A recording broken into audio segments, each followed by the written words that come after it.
My psycho cousin is threatening to hurt my family if we don't give him more money. So I'm setting him up and risking my life to put him in prison. My parents are the type of people who should have never had kids. When I was 7, I got the flu, and as I was throwing up into the toilet bowl, I begged my mom for some medicine. But instead, she just put a breathing exercise on YouTube and reminded me to inhale until my diaphragm expands all the way. Meanwhile, my dad was a workaholic. So by the time I was 16, I was basically one of those emo freaks who looked like the store Spencer's, or Hot Topic, was made for them. But it was all for one simple reason: to cope with my unbearable loneliness. I was an only child with no friends, and when I wasn't blaring music on full volume on my headphones or playing with my cat, it was a feeling that was basically impossible to ignore. And it was on my 18th birthday that I got the text. It was my aunt wishing me a happy birthday on WhatsApp. I didn't even know what to say, so I just reacted with the heart emoji. And I guess one thing led to another, because she ended up inviting me to stay with her and her family in Pennsylvania. Sometimes I wish I never said yes, because to this day, she's still one of the kindest people I've ever met. The type to spend her time sitting on a bench on the street and writing wholesome poems about everyone who walked by. And the first thing her husband, my uncle, told me when I arrived was that he was happy to have me. And there was something about the way he smiled and the look in his eyes that made me believe he was telling the truth. Even my 2 cousins showed me around the entire city and paid for everything. It made me so depressed knowing that there was a part of my family I was hidden from, one where I actually felt loved. So I was fast asleep at 2 a.m. with a smile on my face when I heard the front door of the house slam open. I then heard footsteps going into my uncle and aunt's room, followed by glass breaking on the floor. "Give me $50, the voice bellowed. I honestly thought we were being robbed and I expected my uncle to shoot him down. But instead he replied with, "We already gave you $70 this week, Trent. That's way over the limit." Suddenly the shelf was knocked to the floor. "Okay, we're PayPaling it now, please leave us alone," my aunt cried. Turns out Trent is my abusive older cousin with an unconventional nighttime routine. He leaves the house at 8 p.m., gets wasted on whatever he can with the money his parents give him, then comes home and manipulates them for more. At the time I didn't really care, because it was still 1,000 times better than the home I grew up in. Plus, my other cousins, Samuel and Daisy, swore he'd never hurt me. But the more I found out, the more scared I became. Apparently he was schizophrenic,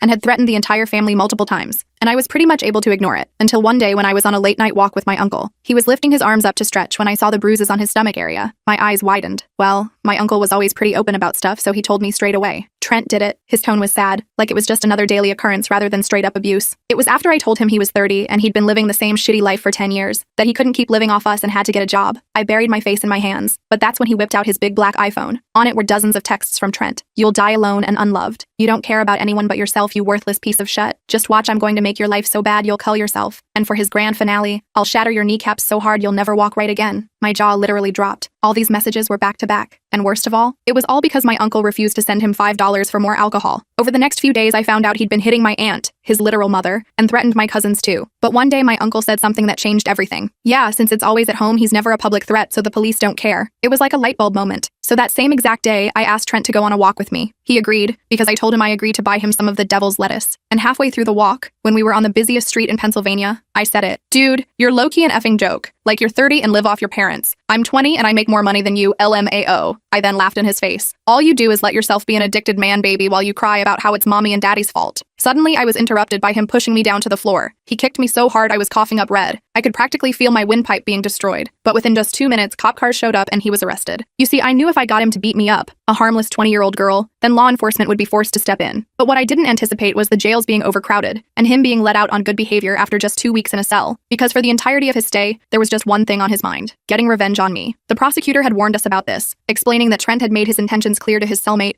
who had subsequently reported the threats to prison authorities. "He blames you entirely," she explained, her voice grave over the speakerphone as we all huddled around the kitchen table. "He doesn't see his actions as wrong. In his mind, you tricked and betrayed him, and he feels justified in seeking retribution." Trent was arrested again, but this time I wasn't celebrating. The image of his face as they put him in the police car haunted me. Pure hatred directed straight at me, his eyes promising retribution. I knew this wasn't over. The second arrest came after he violated the emergency protective order that had been put in place, showing up at the coffee shop where I worked part-time. He hadn't approached me, just sat in a corner booth for hours, staring, his presence a silent threat that had me shaking so badly, I dropped 3 cups and eventually had to be sent home early. The police picked him up outside the shop, but the damage was done. He had found me, had shown me that nowhere was truly safe. The judge granted a restraining order for everyone in the family. Trent wasn't allowed within 500 feet of our home or any of us. No jail time, but he was ordered to undergo psychiatric evaluation and wear an ankle monitor that would alert authorities if he came near our house or any of our workplaces. It felt like a hollow victory, a paper shield against a real threat. The courtroom was cold and formal, the judge's voice echoing slightly as she read out the terms of the order. Trent stood with his attorney, his posture stiff, eyes fixed on me with such intensity that I had to look away, my skin crawling under his gaze. "At least he can't come near us now," my aunt said, squeezing my hand across the kitchen table, her fingers trembling slightly. The dark circles under her eyes had only gotten deeper, her once bright smile now strained. We were having tea, the steam rising between us, creating a momentary barrier that seemed to symbolize how fragile our protection really was. Outside, rain pattered against the windows, the gray day matching our subdued mood. I nodded, but the knot in my stomach wouldn't unravel. The restraining order was just a piece of paper. It wouldn't stop someone like Trent, who had already shown he had no respect for boundaries or consequences. I stirred my tea absently, watching the liquid swirl into a tiny whirlpool, thinking about how easily our sense of security could be disrupted, how quickly our lives had been thrown into chaos. 2 days after the hearing, I got a call from my boss at the coffee shop. "We've been reviewing your situation," she said, her voice softer than when she'd fired me after someone, obviously Trent, had created fake social media accounts in my name posting racist content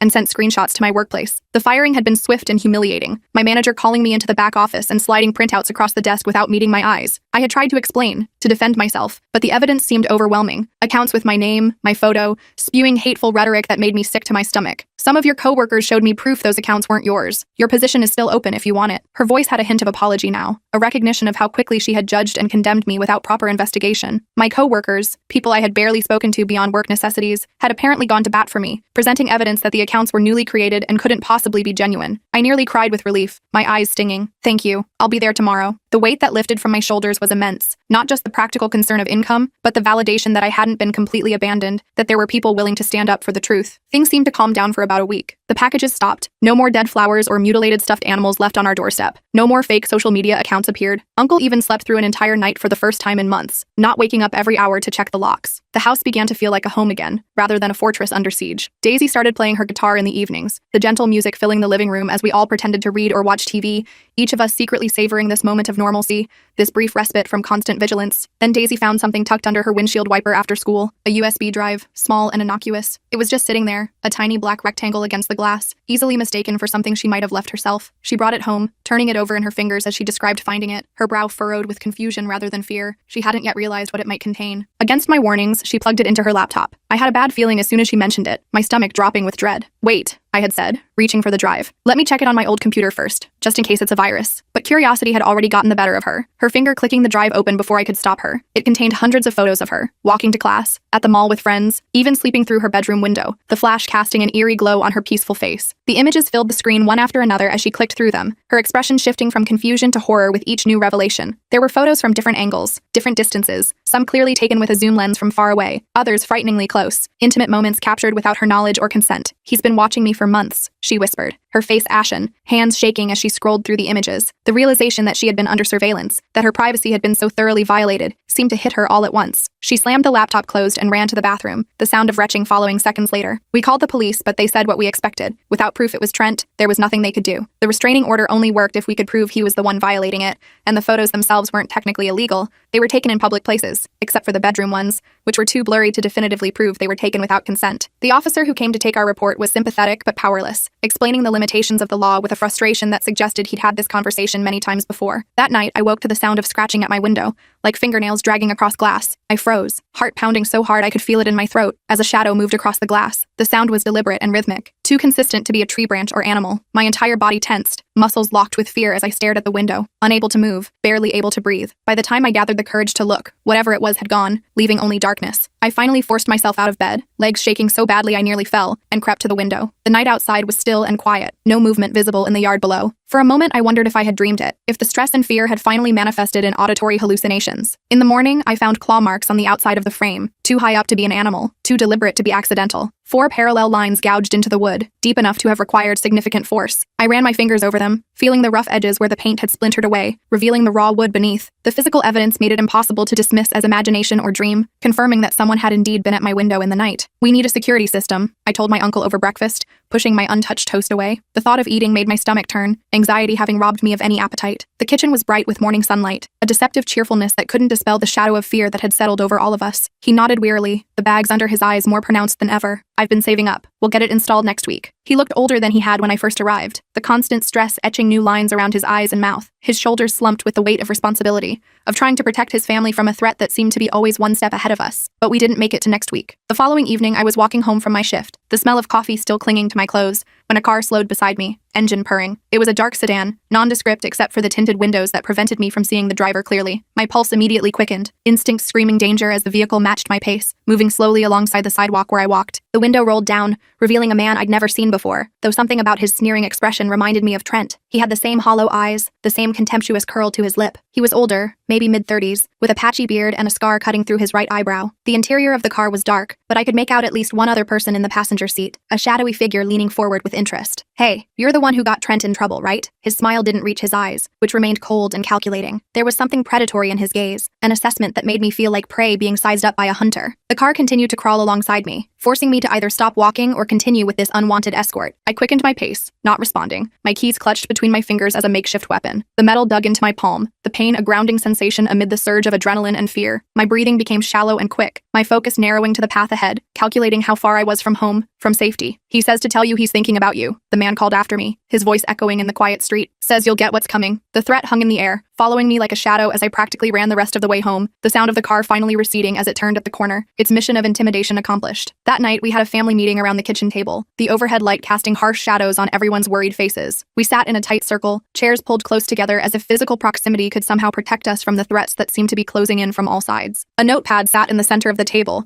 filled with lists and plans, potential security measures, legal options, emergency contacts. "We can't live like this," my uncle said, running a hand through his thinning hair. "I've been in touch with a lawyer. We might be able to get Trent committed for psychiatric evaluation if we can prove he's not taking his medication." His voice was steady but tired, the voice of someone who had been fighting the same battle for too long with too little progress. "He'll never agree to that," Samuel pointed out, his voice tight with frustration. He was leaning forward, elbows on the table, fingers laced together so tightly his knuckles were white. The baseball bat that had been his nighttime companion now stayed with him constantly, leaning against his chair even during meals. "He might not have a choice if we can prove he's a danger to himself or others. The lawyer thinks we have enough documentation now with the restraining order violation and the USB drive." My uncle spread his hands, palms up, in a gesture that acknowledged the difficulty of what he was proposing. Involuntary commitment was a serious step, one that would likely destroy any chance of ever repairing their relationship with Trent, but we were long past the point where that seemed possible anyway. I stared down at my hands, guilt washing over me. This is all my fault. I'm the one who provoked him. The weight of responsibility pressed down on me, making it hard to breathe. If I hadn't intervened, if I had just minded my own business, would things have escalated to this point? Or would the family have continued in their uneasy equilibrium, damaged but functioning? My aunt reached across the table and squeezed my fingers, her touch gentle but firm. "No, honey. This has been going on for years. You just did what none of us had the courage to do. You stood up to him." Her eyes were tired but clear, her conviction evident in the steadiness of her gaze. "We've been enabling him, making excuses, hoping he'd get better on his own. It was never going to work." The next day, Samuel and I went to the mall to pick up supplies for Daisy's birthday, trying to maintain some semblance of normalcy. The shopping center was crowded, the weekend rush creating a constant hum of conversation and movement around us. We moved from store to store, checking items off our list, pretending we were just two normal young people on a regular shopping trip, not potential targets constantly looking over our shoulders. We were in the food court, the smell of pretzels and Chinese food filling the air, when Samuel suddenly stiffened beside me. "Don't look now, but Marcus is over by the pretzel stand." His voice was low, barely audible over the ambient noise of the mall, but the tension in it was unmistakable. Marcus was one of Trent's closest friends, a stocky guy with a shaved head and multiple tattoos, who had been at our house several times in the past, usually to drag Trent home after particularly bad benders. I casually turned my head, pretending to watch a group of teenagers at a nearby table. Sure enough, Trent's friend was leaning against the counter, staring directly at us, not even trying to be subtle about it. He was wearing a black hoodie despite the warm temperature inside the mall, hands shoved deep in the pockets, his posture radiating menace even from a distance. When he saw me notice him, his lips curved into a slow, deliberate smile that made my blood run cold. "Let's go," I whispered, gathering our shopping bags. The plastic handles cut into my fingers as I gripped them tightly, already calculating the quickest route to the exit, mentally mapping potential crowded areas where we could lose ourselves if needed. As we headed for the exit, I noticed a second man I recognized from the neighborhood, another of Trent's friends, a guy with a distinctive neck tattoo, moving to intercept us from the left. My heart rate spiked, adrenaline flooding my system. The tattoo was a snake coiling around his throat, its head disappearing under his jawline, the detailed scales visible even from a distance. He moved with purpose, weaving through the crowd with his eyes fixed on us, his path clearly designed to cut off our most direct escape route. "They're trying to corner us," I hissed to Samuel. "Head for the security office." I changed direction abruptly, pulling Samuel along with me, moving against the flow of shoppers toward the center of the mall, where I had noticed the security station earlier. The crowd worked both for and against us. It slowed our pursuers but also impeded our progress, bodies becoming obstacles we had to navigate while trying to appear calm. We changed direction, moving quickly through the crowd, weaving between shoppers and kiosks. I glanced back to see both men following, not even trying to be subtle anymore, their intent clear in their purposeful strides. They had split up, each taking a different path, attempting to flank us from both sides. The coordinated nature of their pursuit confirmed this was no accidental encounter. They had been waiting for us, watching, planning. We made it to the security office and explained the situation, the words tumbling out in a rush. The guards escorted us to our car, but the damage was done. The message was clear. Trent could get to us anytime, anywhere, even with an ankle monitor supposedly tracking his movements. As we drove home, Samuel's hands gripped the steering wheel so tightly his knuckles were white, his jaw clenched with tension. Neither of us spoke, the silence in the car heavy with unspoken fear and the growing realization that nowhere felt safe anymore. When we got home, there was a package on the porch addressed to me, the brown paper wrapping ordinary except for my name written in jagged letters. The handwriting was distinctive, sharp angles and heavy pressure that had torn through the paper in places,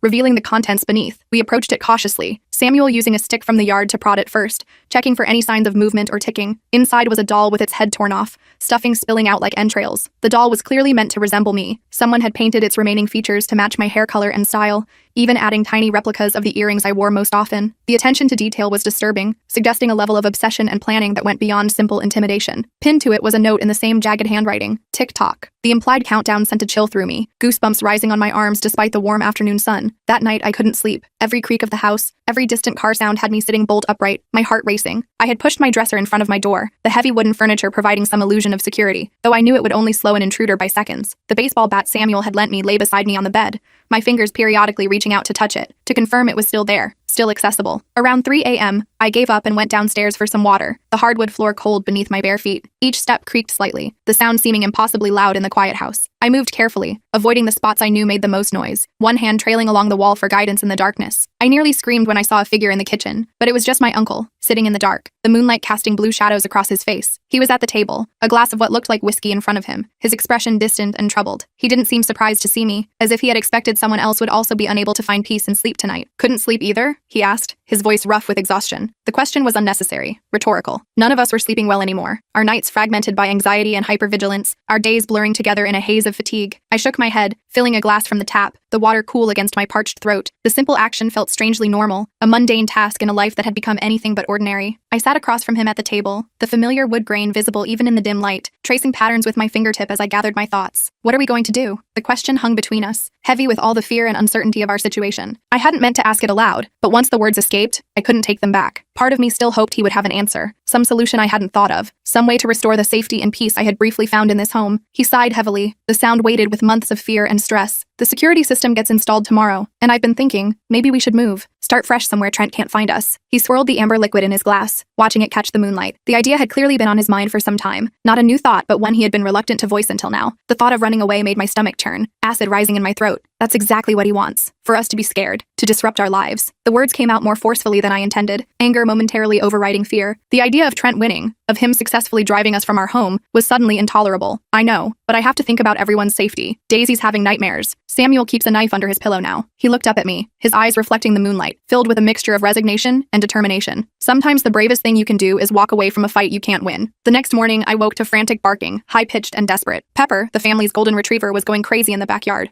her usually friendly demeanor replaced with agitation. The sound pulled me from a fitful sleep, instantly setting my nerves on edge. Pepper rarely barked. She was a gentle, well-trained dog who typically greeted strangers with a wagging tail rather than alarm. I rushed downstairs to find my aunt already at the back door, her hand over her mouth, eyes wide with shock. The entire yard was covered in broken glass, bottles smashed everywhere, glittering dangerously in the morning sun like a field of deadly diamonds. Beer bottles, wine bottles, liquor bottles, dozens of them, deliberately shattered to create a hazardous landscape that would injure anyone, or any pet, who ventured outside. Pepper was confined to the small concrete patio, barking frantically at the destruction of her territory, unable to cross the sea of glass to investigate, and spray-painted across our back fence in red, dripping letters that looked disturbingly like blood. Nowhere to hide. The message stretched the entire length of the wooden fence, the letters large and crude, paint running down in rivulets that resembled tears, or blood. The sight of it made my breath catch, a physical reminder that our home was not the sanctuary we pretended it to be. The security company arrived that afternoon, 2 technicians in blue uniforms installing equipment with efficient movements. By evening, we had cameras covering every approach to the house, motion sensors on all windows and doors, and a panic button system that would alert police immediately if triggered. The main console displayed feeds from all the cameras,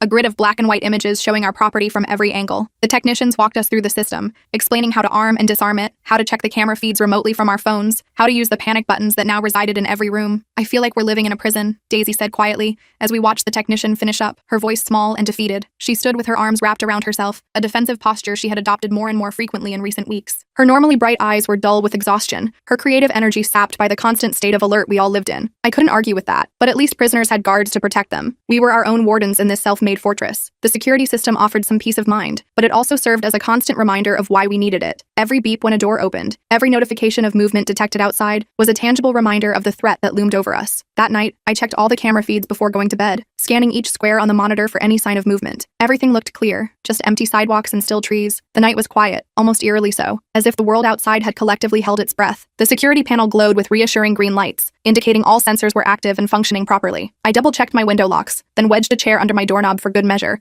the wood pressing firmly against the carpet. These extra precautions had become part of my nightly ritual, a routine that provided more psychological comfort than actual security. I knew that if Trent truly wanted to get in, a chair wouldn't stop him, but the act of placing it there gave me enough peace of mind to at least attempt sleep. I must have eventually fallen asleep, because the next thing I knew, the house alarm was blaring, a piercing wail that cut through the darkness. I bolted upright, heart hammering against my ribs. The clock read 3:17 a.m., the red digits glowing ominously in the dark. For a moment, I was disoriented, the sudden transition from sleep to high alert leaving me confused and panicked. I grabbed my phone and ran into the hallway, nearly colliding with Samuel, his hair disheveled from sleep. He had the baseball bat gripped in one hand, his phone in the other, his expression a mixture of fear and determination. Daisy's door remained closed. Either she was sleeping through the alarm, unlikely, or too terrified to emerge from her room. Uncle was already downstairs, checking the security panel, his fingers moving quickly over the buttons. "Motion sensor on the back porch," he said, his voice tight with tension. "Police are on their way." The system had automatically called emergency services when the alarm triggered, a feature that now seemed worth every penny of the installation cost. We huddled in the living room, jumping at every sound, the hum of the refrigerator, the tick of the grandfather clock, the distant wail of approaching sirens. My aunt joined us, wrapping a robe tightly around herself, her face pale in the dim light. We stood close together, finding comfort in proximity, no one willing to voice the fear that gripped us all. What if this time, Trent had found a way in? What if the security system had detected him too late? When the police arrived, they found nothing. No sign of forced entry, no one on the property. But the back porch camera had been spray-painted black,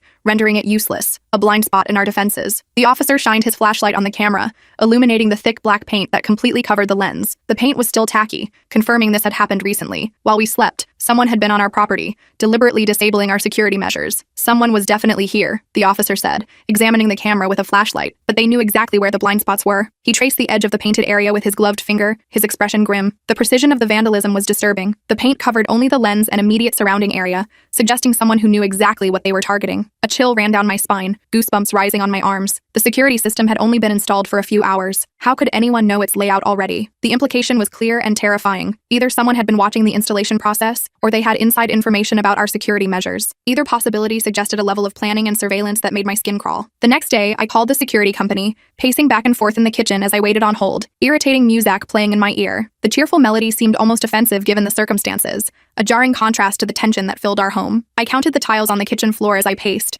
trying to channel my anxiety into something productive, something measurable. "Valley Security, how can I help you?" A cheerful voice finally answered. The woman's professional tone was at odds with the urgency I felt, her script-like greeting suggesting this was just another routine call in her day. I explained the situation, asking if anyone could have accessed information about our system. My voice shook slightly as I described the painted camera, the apparent knowledge of our security layout. The implications were too disturbing to ignore. If someone had information about our system, what else might they know about us? The customer service rep checked their records, keyboard clicking in the background. The sound of her typing seemed to go on forever, each second stretching into an eternity as I waited for information that could confirm or deny my worst fears. "It looks like someone called yesterday afternoon requesting information about your installation," she said, her cheerful tone fading. "They claimed to be the homeowner and asked for details about the camera placement." The admission came reluctantly, her voice dropping as she realized the potential seriousness of the breach. My blood ran cold, a chill spreading through my body. "And you just gave them that information?" The words came out sharper than I intended, anger temporarily overriding fear. The idea that our security had been compromised so easily, so completely, was almost too much to process. "They verified the account with the correct phone number and address," she replied defensively. "It's standard procedure." Her tone suggested this was a reasonable explanation, that following protocol somehow absolved the company of responsibility for what had happened. I hung up, feeling sick. Trent was always one step ahead, playing chess while we were playing checkers. He knew our phone number, our address. Of course he did. He had lived here. And he knew exactly how to manipulate systems, how to sound authoritative and legitimate when it served his purposes. The realization that our attempts at security had been so easily circumvented left me feeling hollow, defeated in a way I hadn't felt since arriving in Pennsylvania. That evening, Daisy received a text from an unknown number, her phone chiming with the notification, "Nice security system, shame about the basement window." She stared at the screen, her face draining of color, hands trembling so badly she nearly dropped the phone. The message was simple but devastating. proof that Trent not only knew about our security measures, but had identified a weakness we hadn't even considered. We rushed to check, feet pounding down the stairs. The small window in the basement laundry room, the one place we hadn't put a sensor because it was too small for an adult to fit through, had been tampered with. The lock was broken, hanging uselessly from the frame. The window itself was intact, but the damage to the lock was deliberate and recent, the wood around it splintered and fresh. "He's toying with us," Samuel said, his voice shaking with a mixture of fear and anger. "He could have gotten in if he wanted to. He's just letting us know he can." His hands were clenched into fists at his sides, knuckles white with tension. The psychological warfare was perhaps more effective than an actual break-in would have been. Trent was showing us that our safety was an illusion, that he could violate our space at any time of his choosing. We added another sensor to the basement window that night, the technician returning with an apologetic expression. He worked quickly, installing not just a sensor, but reinforcing the window with additional locks and a metal security grate. "This should hold against pretty much anything short of explosives," he assured us, though his attempt at humor fell flat in the tense atmosphere of the basement. None of us slept, taking shifts to watch the security monitors, jumping at every shadow that moved across the screens. The night stretched endlessly, each hour marked by the changing of the guard, one family member retiring to rest while another took their place before the monitors, eyes scanning constantly for any sign of movement, any indication that our nightmare had returned. The following morning, I had an idea, the plan forming in my mind as I watched a police car drive slowly past our house. Their increased patrols another measure that felt inadequate against Trent's determination. The officers were doing their best, but they couldn't be everywhere at once, couldn't watch our house 24/7. We needed something more definitive, something that would end this once and for all. "We need to set a trap," I told my uncle, keeping my voice low even though we were alone in the kitchen. "Make him think he's winning, then catch him in the act." The idea had come to me during my pre-dawn watch shift, a strategy born of desperation and too many crime shows, but one that might actually work. Uncle looked skeptical, lines of exhaustion etched deeply around his eyes. "How?" He leaned against the counter, coffee mug cradled in his hands like a lifeline, the dark circles under his eyes testament to another sleepless night. "We make it look like we're leaving, all of us. Make him think the house will be empty." The plan took shape as I spoke, details falling into place with surprising clarity. "We pack up, make a big show of loading the car, tell the neighbors we're going away for a while, but we don't actually leave. We hide, wait for him to make his move." We spent the day ostentatiously packing suitcases, loading them into the car where anyone watching could see. We made multiple trips in and out of the house, carrying boxes and bags, speaking loudly about our trip whenever we were outside. Daisy even tearfully hugged her friend who came to say goodbye, the performance convincing enough that the friend also began to cry, promising to water the plants and check the mail while we were gone. Uncle called our neighbor Phil loudly from the front yard, explaining we were going to stay with relatives for a while until things calmed down, his voice carrying in the quiet street. Phil was in on the plan, his concerned nods and questions about when we'd return all part of the show we were putting on for any watching eyes. The performance was as much for Trent's benefit as for any potential informants he might have in the neighborhood. The more people who believed we were leaving, the more likely the information would reach him. That evening we drove away, but only to the end of the block where we parked behind Phil's house, out of sight from the street. We sat in the car for several minutes, engine off, waiting to ensure no one had followed us. The silence was tense, each of us lost in our own thoughts, the weight of what we were attempting pressing down on us all. Then we snuck back through the yards, entering through Phil's back door and crossing through his basement into ours, through a connecting door in the foundation wall that Phil had shown my uncle years ago. The passage was narrow and dusty, clearly unused for years until now, cobwebs brushing against our faces as we moved single file through the dark space, flashlights providing the only illumination. "These old houses were built close together," Phil explained as he led us through. "During the big flood of '72, folks cut these passages to help each other evacuate if needed." His voice echoed slightly in the confined space, the history lesson a welcome distraction from the anxiety of our current situation. Never thought we'd be using it for something like this, though. We settled in to wait, all lights off, monitoring the security cameras from our phones, the blue glow illuminating our tense faces. We positioned ourselves strategically throughout the house, Samuel near the front door, my uncle by the back, Daisy and my aunt in the upstairs hallway, me in the basement near the compromised window. Each of us had a panic button and a direct line to the police, who were waiting nearby, briefed on our plan and ready to respond at a moment's notice. Hours passed. Nothing. The house creaked and settled around us, familiar sounds now seeming ominous. Every tick of the heating system, every rustle of branches against windows, every distant car passing on the street, all became potential threats. Our nerves stretched to breaking point by the constant state of alert.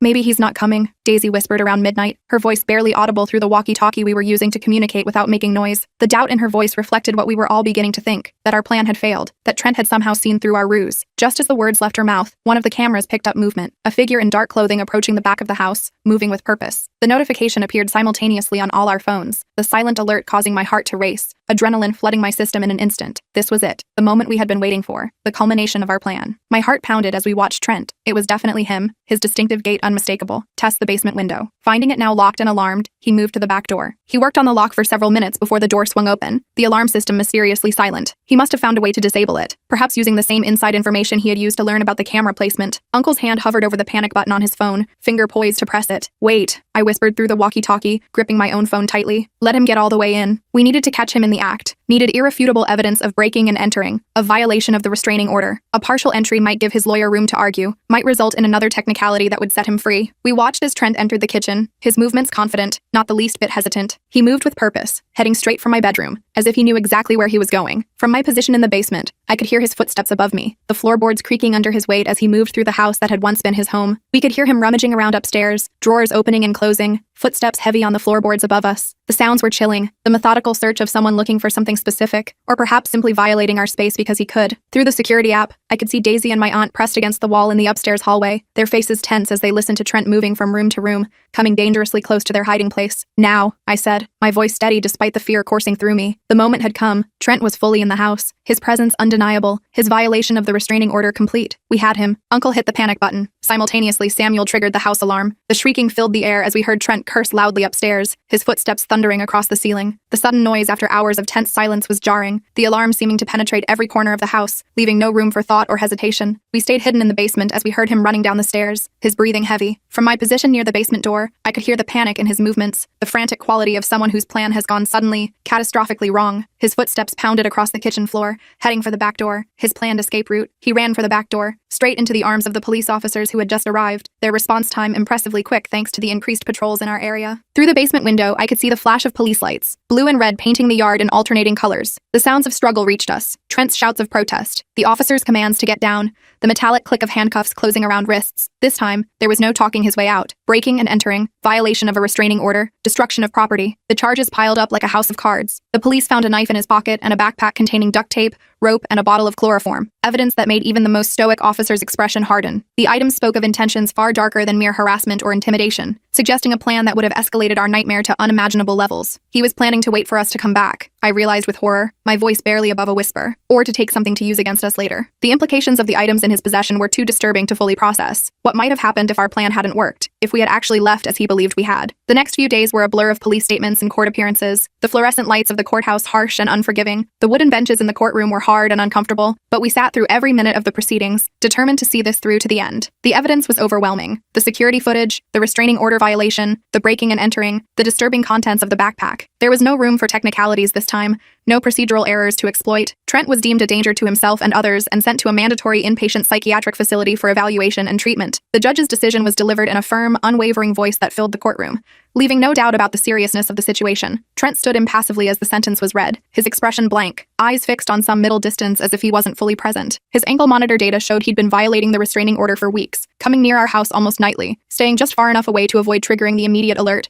but close enough to watch, to plan. The prosecutor presented maps showing his movements, the digital breadcrumbs revealing a pattern of obsession and surveillance that had gone undetected until now. The evidence painted a picture of someone who had made tormenting us his full-time occupation, who had dedicated every waking moment to planning his revenge. I thought I would feel relief when they took him away, his hands cuffed behind his back as they led him from the courtroom. Instead, I felt hollow, empty. The constant vigilance had drained something from me, leaving me exhausted in a way sleep couldn't fix. As we walked out of the courthouse, the bright sunlight seemed harsh and intrusive after the dim interior, making me squint and turn away. The world continued around us, people walking by, cars passing, life proceeding as normal, oblivious to the battle we had just fought and won. "It's over," my aunt said, hugging me tight, her familiar perfume, vanilla and something floral, enveloping me. Her arms were warm and secure around my shoulders, her embrace conveying all the things words couldn't express: gratitude, relief, the beginning of healing. We can start to heal now. But that night, as I lay in bed staring at the ceiling, the shadows playing across the textured surface, my phone pinged with a message from an unknown number. "Enjoy your fake little victory. You'll never be safe." The words glowed in the darkness, menacing despite their digital form. My heart, which had just begun to settle into a normal rhythm after weeks of constant alert, immediately began racing again, the brief peace shattered by 13 simple words. The words glowed in the darkness, menacing despite their digital form. I reported it immediately, hands shaking as I called the detective assigned to our case. The authorities traced it to a burner phone purchased by Marcus, Trent's loyal friend who'd been watching us at the mall. The detective arrived within the hour, taking my phone as evidence, his expression grim as he read the message for himself. The investigation was swift and thorough, digital forensics tracking the message back to its source with impressive speed. It was a violation of Trent's probation terms, no contact, direct or indirect, with any of us. The judge was notified immediately, the new evidence added to Trent's file, his case reviewed with the additional context of continued harassment despite incarceration. The message demonstrated that his obsession hadn't diminished, that institutional walls weren't enough to contain his determination to torment us. Trent's stay at the inpatient facility was extended indefinitely, the judge citing his continued attempts to harass and intimidate as evidence of his danger to the community. His devices were confiscated, his communication privileges restricted. The facility implemented additional security measures, monitoring his interactions more closely, limiting his access to anything that could be used to reach out to the outside outside world. Marcus was charged as an accomplice, his smug expression finally faltering when the handcuffs clicked around his wrists. The detective had shown me his mugshot, the shock and disbelief evident in his wide eyes, the reality of consequences finally sinking in. For too long, Marcus and others like him had enabled Trent's behavior, participating in his campaigns of harassment without experiencing any repercussions themselves. That time was over. Slowly, life began to return to something resembling normal. We kept the security system, the cameras a constant reminder of what we'd been through. The blinking lights on the control panel became part of the background noise of our lives, a persistent reminder of vigilance but no longer the focus of our every waking moment. Uncle still checked the locks 3 times before bed, a ritual that brought him comfort. I still woke at every unusual sound, my body conditioned to expect danger. But we were sleeping again, eating regular meals. Daisy even started bringing friends over after school, their laughter filling the house with a sound that had been absent for too long. The first time I heard her giggling with her best friend in the living room,